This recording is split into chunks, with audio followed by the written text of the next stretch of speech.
Slop stories, slop stories.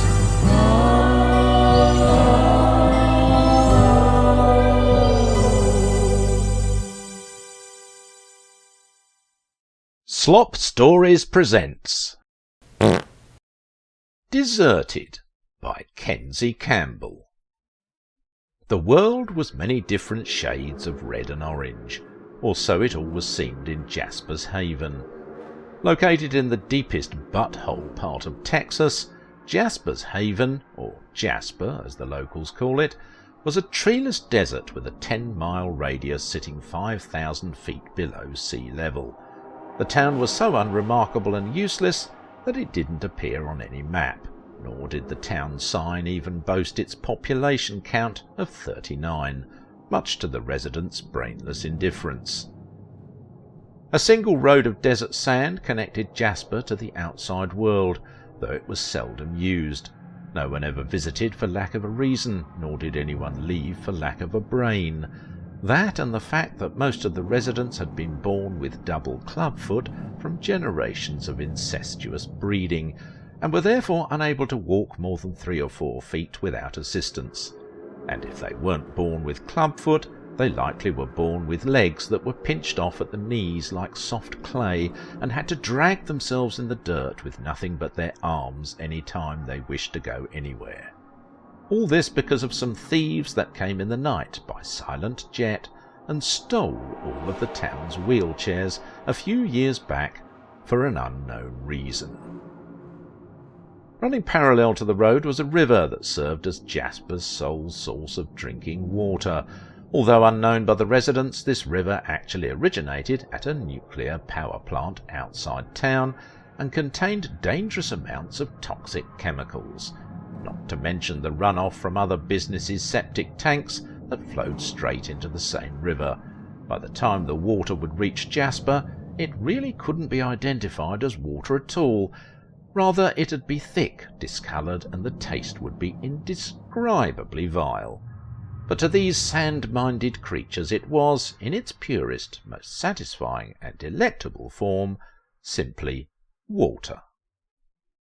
At any given time of day there were usually at least a few residents that could be seen hydrating themselves in the river.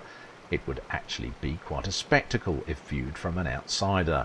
Residents young and old, limping and clawing their way over rocks and thorny shrubbery until they reached the river's edge, then slurping up the water until they had their fill and squirming back to their shameful decomposing excuse they called living quarters.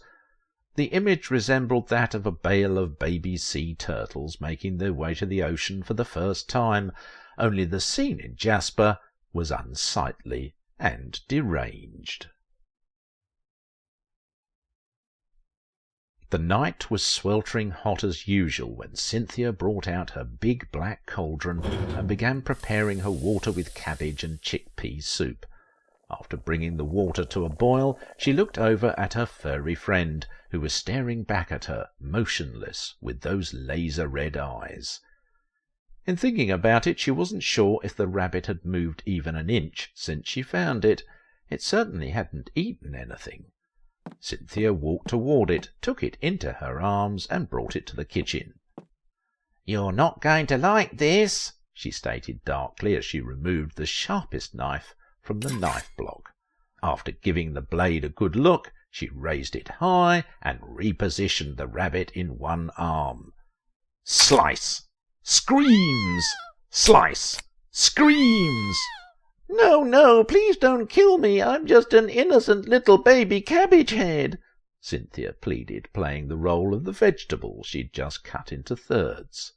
Giving voices and personalities to vegetables had been her main source of entertainment during dinner time for as long as she could remember. Cynthia gave the rabbit a strong, loving embrace and looked at it to see if it was enjoying the vegetable game, which it clearly was not. The rabbit was rigid in the crook of Cynthia's arm, and its eyes were as hard as marble and more fiery than ever. But Cynthia, being about as smart as the vegetables she was cooking, mistook the rabbit's rigidity for excitement. I love you so much." There was a violent banging on Cynthia's splintering front door, and she immediately knew that she was dealing with a claw hand. "You'd best make your way outside, dearie Sin," the haggish woman threatened. "That thing ain't nothing but trouble, needs to be dealt with." Cynthia's eyes bulged in rage as she clutched the rabbit tighter. "I ain't letting you get near Hankle. You stay away, the lot of you," she shouted back as she drug her clubbed feet to the back door and prepared for her escape. "Don't you dare try and escape, Sin. Your place is surrounded." The old creature woman was right. Cynthia's home was encircled by the entire town's population. But what the woman didn't know was that the back was being guarded by Jasper's most crippled residents, making it vulnerable to Cynthia's escape. Cynthia made a break for it, which is to say she staggered away as quickly as she could while the nub legs slithered after her. "Don't worry, Hankle. I won't let anything happen to you. You're safe as long as you're in my arms," Cynthia reassured the rabbit while simultaneously trying to convince herself that she could keep them both safe. "Don't let her get away!" the old woman shouted at her incestuous relatives, who were already going after Cynthia as quickly as their mangled limbs would allow. The chase wound through rocks, old sheds, and other rusting garbage until the pursuing residents trapped Cynthia in the riverbed that used to hold their drinking water. Back at the nuclear power plant where Jasper's river was sourced, the crew threw up celebratory shouts as the CEO cut a red ribbon with giant scissors. An amazing milestone for the entire nuclear energy community, the event marked the completion of a new pipeline that filtered out greater quantities of chemical waste at a faster rate and made the plant exponentially more efficient. As the ribbon fell to the ground, a plant employee opened a valve and millions of gallons of toxic liquid burst through the pipe and didn't stop for hours. "Come on, Sin, we're dying of thirst here. The ham must go. Hand it over." "Your claw will never touch my Hankle." "You dare put that beast before your own family? You sick in the head or something?" Just then the ground began rumbling. The rowdy residents grew silent as the atmosphere shifted from fury to concern. "Water! I see water!" one of the crawlers shouted from the ground as a trickle of water began soaking his shirt. He began licking the ground in haste, as if he'd gone without for months. "I see it too, and here comes more!" shouted another. In a moment of beautifully synchronized horror, each resident looked upriver at the 30-foot wall of water that was flowing toward them with unmatched power.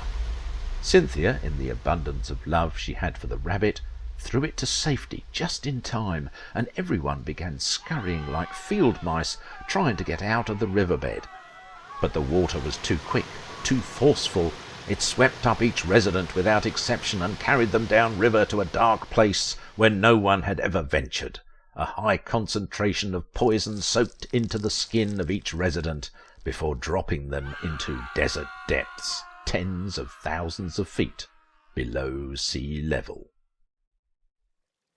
After several hours, the toxic river turned calm once more and flowed at the reliably steady pace that the newly deceased residents had always enjoyed. And the stuffed bunny children's toy endured for countless centuries.